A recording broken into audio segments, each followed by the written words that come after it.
আমি আমাদের মহানগরের প্রশাসনকে জানাতে চাই আপনার মাধ্যমে আমাদের পার্শ্ববর্তী থানা বারহাটা উপজেলার যে ওসি সাহেব আছেন এবং প্রশাসন আছেন তাদেরকে আপনি আমাদের মহানগরের তৌহিদি জনতার পক্ষ থেকে সে দাবিটুকু জানাবেন। আগামী 24 ঘন্টার ভিতরে বাকি যে কোলাঙ্গারগুলি রয়েছে কোরআনের উপর অবমাননা করেছে তাদেরকে দৃষ্টান্তমূলক শাস্তির ব্যবস্থা গ্রহণ করার জন্য। স্কুলের সদস্য রয়েছে, এই প্রশাসনের ভিতরে কিছু দালাল রয়েছে, কিছু স্কুলের সদস্য রয়েছে, ওদের কারণে গ্রেপ্তার হচ্ছে না। পুরো আমি দিতে চাই না। যদি অনতি বিলম্বে ওদেরকে গ্রেপ্তার করে না হয় ঢাকা কেন করা হবে, পরীক্ষার কথা ঢাকা করা হবে না। তুমি আল্লাহ করে প্রতিবেশী এলাকা মহল্লা সিংদা ইউনিয়নে গত কয়েকদিন আগে কতিপয় কুচক্রী মহল নামদারি মুসলমানরা পবিত্র কোরআনের বিরুদ্ধে তারা যে অবমাননা করেছে, এই অবমাননার মাধ্যমে পৃথিবীর 200 কোটি মুসলমানদের হৃদয়ের কলিজার মধ্যে তারা আঘাত করেছে। মুসলমান হিসাবে আলম শুধু নয়, সর্বস্তরের তৌহিদি জনতার হৃদয়ের মধ্যে তারা আগুন জ্বালিয়েছে। আমরা প্রতিবেশী হিসাবে এবং এই দেশের একজন নাগরিক হিসাবে, একজন মুসলমান হিসাবে আজকে আমরা তার প্রতিবাদ জানানোর জন্য এখানে এসেছি। যে ম্যাপের মধ্যে পূর্ণ বর্ণনা নেই, শুধু দাগ নাম্বার আছে, আর কালার মধ্যে পূর্ণ বর্ণনা এবং মালিকের নাম দেওয়া আছে। ঠিক এমনি ভাবে কোরআন 6666 নম্বর দাগ নাম্বার, এইটা হলো আমাদের একদিকে বিশ্ব মানবতার মুক্তির সনদ আল কোরআন, আর তার বর্ণনাকৃত দলিল হলো মুহাম্মদুর রাসূলুল্লাহ সাল্লাল্লাহু আলাইহি ওয়াসাল্লামের হাদিস। তাই আমি বলতে চাই, যদি যে কোনো মানুষ এই বাংলার ম্যাপকে না মানে তাহলে সে রাষ্ট্রদ্রোহী।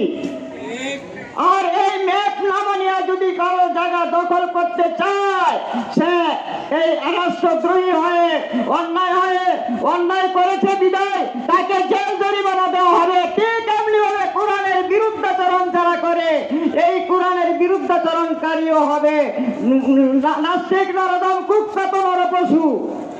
সেই জন্য বলতে চাই, এই নাস্তিক নরদম কুখ্যাত নরপশুদের অনতি বিলম্বে। সবাই জানেন আজকে নতুন করে কিছু নয়, পূর্ব থেকে যা হয়ে আসছে এরকম নামদারি মুসলমান ইহুদি খ্রিস্টানদের দালাল, যারা মুসলমান নাম দিয়া ইহুদিদের দালালি করে এমন এক জায়গায় হাত দিয়েছে যেটা আমাদের মহাগ্রন্থ আল কোরআন। যারা এই অবমাননার সাথে সম্পৃক্ত আছে অতি দ্রুত বাকিদেরকে গ্রেপ্তার করতে হবে, এবং যারা আন্দোলন করেছে, যারা মামলার মাধ্যমে গ্রেপ্তার হয়েছে, যারা আন্দোলন করেছে, তাদেরকে যদি পাল্টা কোনো অভিযোগ নেওয়া হয়, মামলা করা হয়, আর এই মামলা যদি প্রশাসন থেকে নেওয়া হয়, এই মঞ্চ থেকে স্পষ্টভাবে বলতে চাই, আমরা জুনায়েদ বাবুনগরের ছাত্র, জুনায়েদ বাবুনগরের একজন ছাত্র বেঁচে থাকতেও কিন্তু রাজনৈতিক বলের কারণে, কোন প্রশাসনের হস্তক্ষেপের কারণে এই জিনিসটাকে নমনীয় ভাবে দুর্বল ভাবে দেখা হয়, তাহলে আমরা চার দিয়ে কথা বলবো না। সুতরাং অতি দ্রুত বাকিদেরকে গ্রেপ্তার করতে হবে এবং হাবিব, নাজমা বেগম ও পান্ডাদেরকে দৃষ্টান্তমূলক শাস্তি দিতে হবে। আর যদি পাল্টা কোনো মামলা নেওয়া হয়, তাহলে এই আন্দোলনের বারুদ সারা বিশ্বে ছড়িয়ে পড়বে ইনশাআল্লাহ। কয়েকজন ব্যক্তি মহিলা পুরুষ মিলিয়া এই কাজটা করেছে। আমি যতটুকু তথ্য পেয়েছি, তারা বাউল গান গায় এবং বিভিন্ন মাজার পূজারে গিয়ে গাঞ্জা টানে। তারা সম্ভবত মমতাজের গোষ্ঠীর লোক।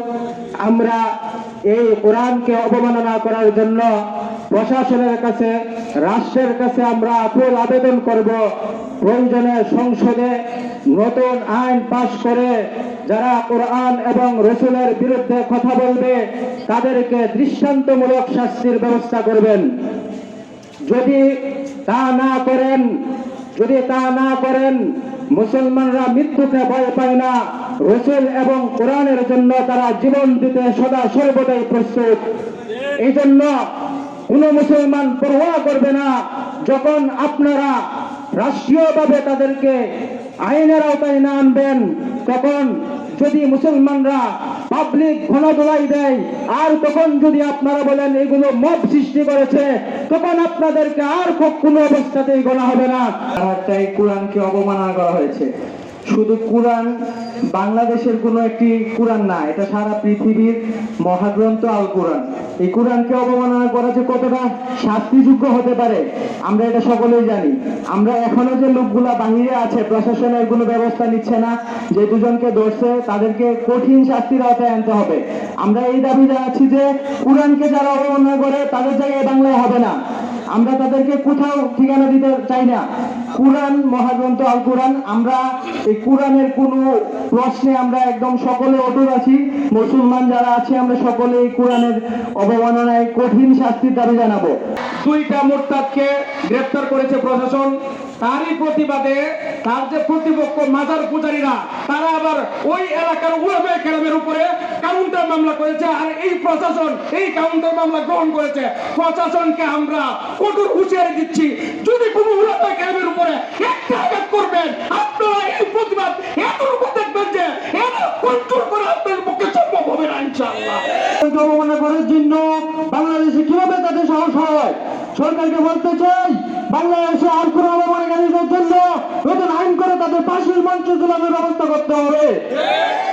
প্রশাসনকে জবাবদিহিতা করতে হবে, তাদেরকে গ্রেপ্তার করার পরে এগুলো যেন দৃষ্টান্তমূলক শাস্তি হয় নাই।